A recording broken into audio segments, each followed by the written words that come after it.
اگر انگزائٹی کوئی اتنا بڑا مسئلہ نہیں ہے، نیچرل ہے، تو پھر لوگ اس سے دور کیوں بھاگنا چاہتے ہیں؟ لوگ کیوں یہ کہتے ہیں کہ مجھے انگزائٹی ہے، اس کا کوئی علاج کرائیں؟ کیا وہ حد سے بڑھ جاتی ہے؟ انزائٹی ڈس آرڈر سے دور بھاگنا چاہتے ہیں. انزائٹی دیکھیں اگر کسی کو اپنی پرفارمنس بہتر کرنے میں ہے تو وہ اس کو تو پرابلم کہے گا ہی نہیں نا. صحیح. پرابلم تو اسی کو کہیں گے ہم جس سے ڈسفنکشنالٹی ہو رہی ہے. اگر کوئی بچہ جو ہے وہ ایگزام کے اندر فیئر ہوتا ہے اس کو کہ میں فیل نہ ہو جاؤں، اور وہ پڑھ لے اور وہ اس سے فائدہ اٹھا لے، تو وہ اس کے لیے تو وہ پرابلم نہیں ہے نا، اس کے لیے تو ایک اسٹیٹ ہے یہ.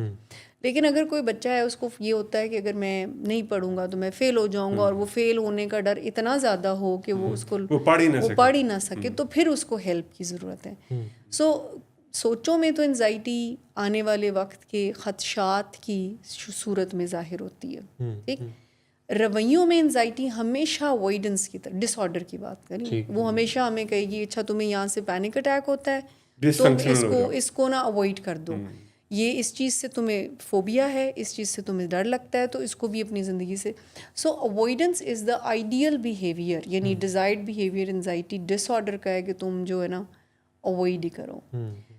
فزیکل سینسیشن میں انزائٹی کا جو ٹریک ہے نا، جو جسمانی علامتوں میں ہوتا ہے، اس میں جیسے بریدنگ ہے without any organic reason, heart rate increase ہونا، بریدنگ ڈسٹرب ہونا، سویٹنگ، ٹریمرز بعض اوقات ہوتے ہیں، ڈرائی ماؤتھ ہو جاتے ہیں، کیونکہ برین میں جو یہ رول پلے کر رہی ہے ایگزیکٹلی. اب کوئی فزیکل آرگینک ریزن نہیں ہوتی، یہ ایکچولی میں ہمارا دماغ نا وہ جو امیگڈیلا کی ہم بات کرتے ہیں نا، وہاں پہ ایک قسم کے سائرنز بجتے ہیں. اب آپ نے غور سے سمجھنی ہے کہ انوائرمنٹ میں ہم کچھ تھریٹ پرسیو کرتے ہیں. اب یہ انزائٹی ڈس آرڈر کی بات کہ اچھا اگر میرا ایگزام کل ہے، مجھے تیاری نہیں ہے، میں فیل ہو جاؤں گا، تو یہ آ گیا، ہو سکتا ہے مجھے وہ سوال آئے نا، تو پھر میں اب یہ ایک ٹریک چلا تو برین میں وہ ایریا کہتا ہے کہ تھریٹ ہے کوئی باہر. اب جیسے وہ پرسیو کرتا ہے تھریٹ کو، تو ریلیٹڈ کیمیکلز، ہارمونز کو جیسے سائرن نہیں بجا دیتا ہے کہ جی تیار ہو جو سارے، وہ کیمیکل چینج جو پرسیوڈ تھریٹ سے ہوتے ہیں نا، تو وہ چینج آنا شروع ہوتا ہے کیمیکلز. اور ایکچولی اس سے مت ماری جاتی ہے. آپ نے دیکھیں جس طرح آپ نے ابھی ایگزام کی بات کی، آپ نے 15 کویشچن یاد کیے ہیں فرض کریں، تو ایک کویشچن آپ نے یاد نہیں کیا، تو وہ ایک کویشچن اتنا اوور ویلمنگلی آپ کو رہتا ہے کہ آپ کو 14 بھول جاتے ہیں.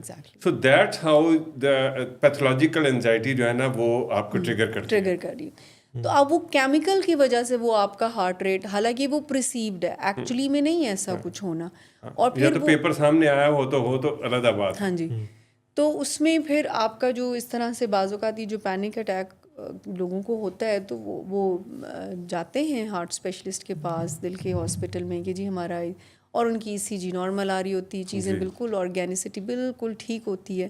لیکن پھر بھی وہ یہ فیل کرتے ہیں، فیئر آف ڈیتھ ہوتا ہے ان کو کہ کہیں مر نہ جائیں، anything related to the future, تو ان کو والکینو سا بن جاتا ہے کہ پتہ نہیں کچھ برا ہی اور بڑے فزیکل سائنس ہوتے ہیں اس کے، ایسے نہیں ہیں کہ وہ آپ پرسیو کر رہے تھے، فزیکل سائنس ہوتے ہیں. نظر آ رہا ہوتا ہے کہ ایک بندے کو سانس لینے میں مشکل پیش آ رہی ہے، اور ایکچولی میں ایسا نہیں ہوتا. ایکچولی میں اس کو کوئی وہ یعنی کوئی اس کی کوئی کلینکل ریزن نہیں ہوتی، میڈیکل ریزن نہیں ہوتی، کلینکل ریزن ہوتی ہے کہ وہ اس کی سوچ ہی اتنا اس کو اوور ویلمڈ کر دیتی ہے کہ اس کا پورا فزیولوجی اس کے تابع ہو جاتا ہے.